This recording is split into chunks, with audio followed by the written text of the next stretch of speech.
been running businesses up to about 24 mil in terms of turnover.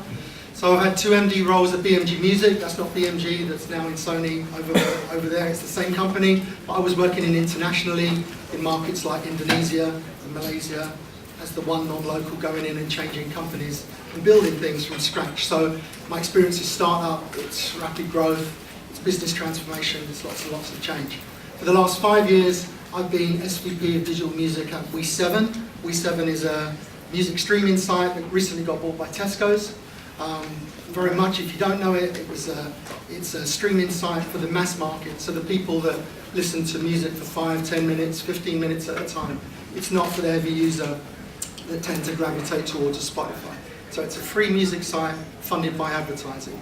We've been there for 5 years, and at our peak we had 3 million UK users. So it's amazing how many people show me business plans that start off with, I've got this wonderful piece of technology, I'm going to do this, it's a whiz, it's got a bang, it's absolutely brilliant. And then when you get down to who are you going to sell it to, or who's going to be interested, or who's the customer, it all gets a bit woolly. And you know, new ideas are plenty actually. There's some brilliant new ideas that are going to come from people in this room. But knowing who your customer is a business discipline that very many people fail to miss that part out. Or they miss that part. Doing their market research, trying to understand who the customer that you want is. Not the person that's going to use your website or your service at the beginning. There's a customer and a user kind of these terms get bandied around. But what's typical is you'll always get a band of early adopters. With We7, it was a music site. With Spotify, it's the same. It tends to be male, 30 plus, people that sit at home, they're computer savvy, tech savvy, media savvy. And if you're not careful, you can get very insular thinking that that's who your mainstream base is. It's absolutely not. And it comes from this, right at the beginning, you have to know who's going to use this eventually when it's mature.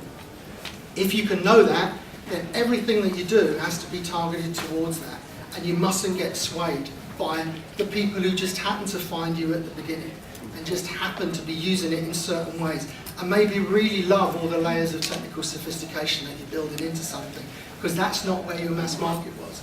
At We7, we probably changed our proposition 4 times in 5 years.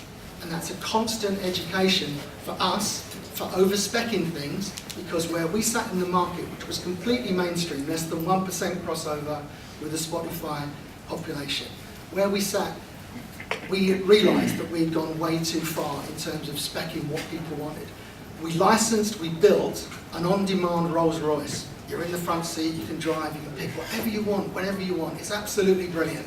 And then what we found is, where we sat in the market, people wanted the Rolls Royce, but they wanted to sit in the back.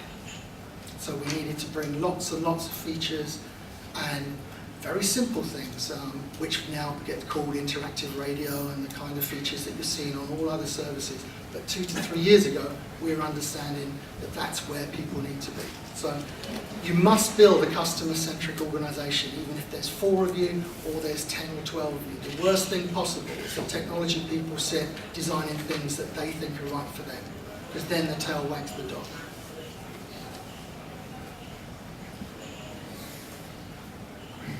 Now, these words, plan for change, are a little bit contradictory, really.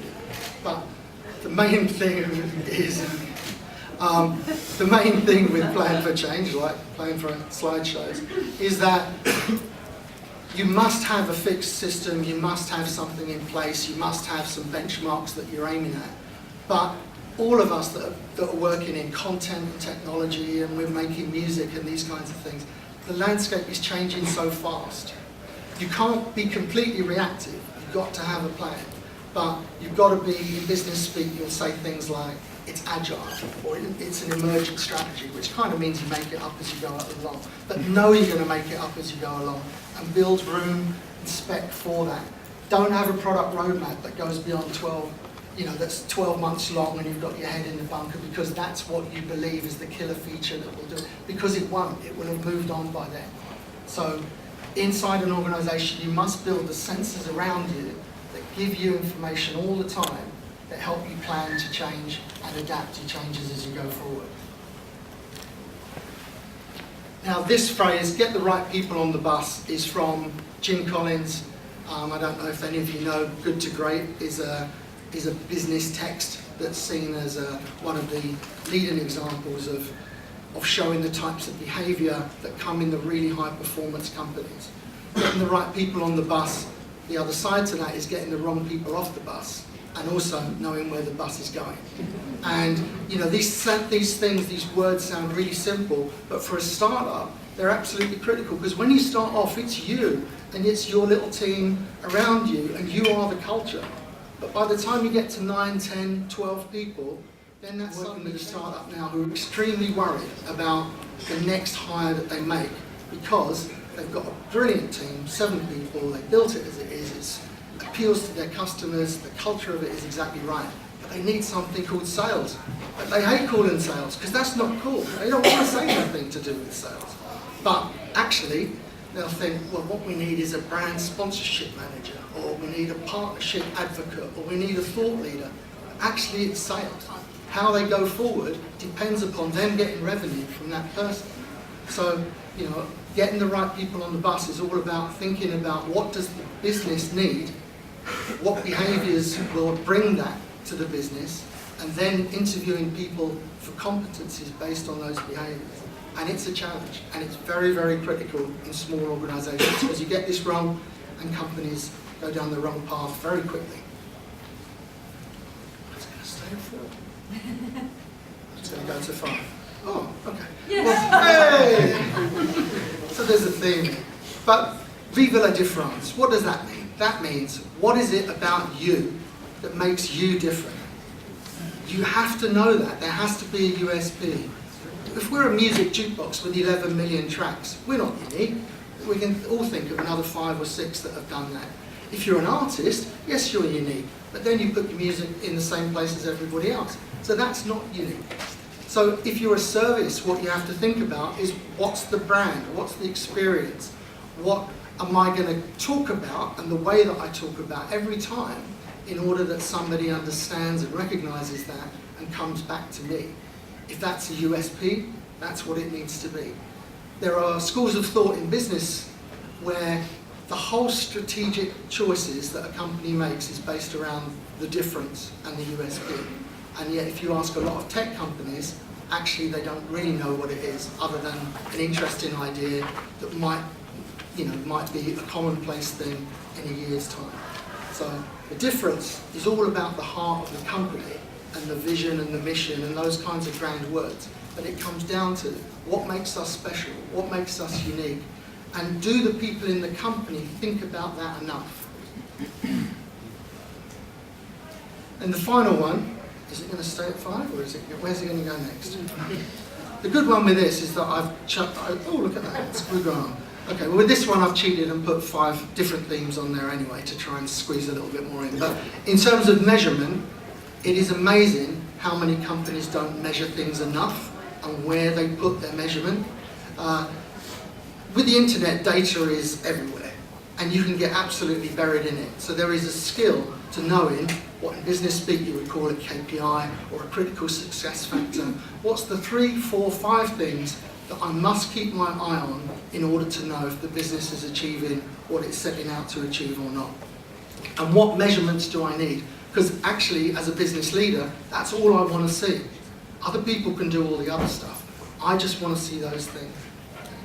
Execution is the key between, an average company and the companies that stay around for a long time. You don't actually have to be the best idea if you're a brilliant execution. But if you've got an average execution, you won't be saved. So again, organisations talk very good talk, but one of the reasons that 9 out of 10 startups fail within 2 years, and 9 out of 10 of the one that survives fail within another 3 years, is just to do with execution. Can they execute properly? And to execute properly, often it comes down to this last one, which is money. Now, Ben started off the day talking about money and the priority that must be given to money. And often what you get in startups, especially tech startups, is the leader is running around doing biz dev, doing partnerships, doing tech things. and then thinks, well, in 3 months' time I've got to get some money in. And of course it comes way down to the line as to whether or not you can keep the lights on or not. So the most important thing is this is an eternal beauty parade, the appeal for money. And somebody in the organisation must be focused on that all the time, because even if you think it's straightforward, it will take 3 or 4 months for money to come through. And you'll suddenly reach a stage where everything will go pear-shaped unless you've taken care of that. Now, at We7, we ended up with 4 venture capitalists. That's, you know, that's a measure of the kind of world that we live in. It's not an ideal situation because each of those 4 have got slightly different ideas on what a brand should do and where the service should go. So getting money always means compromises and always affects people who have come before it. The later investors dilute out the early investors and all these kinds of things, and there's technical measures called liquidity preferences, which kind of means the early ones get stitched up and the later ones share the fruits going forward. And those kinds of politics you will never be able to navigate unless you built enough time in, which means having somebody focus on this all the time. So, thank you very much. Clive Gardiner, everybody. Thank you.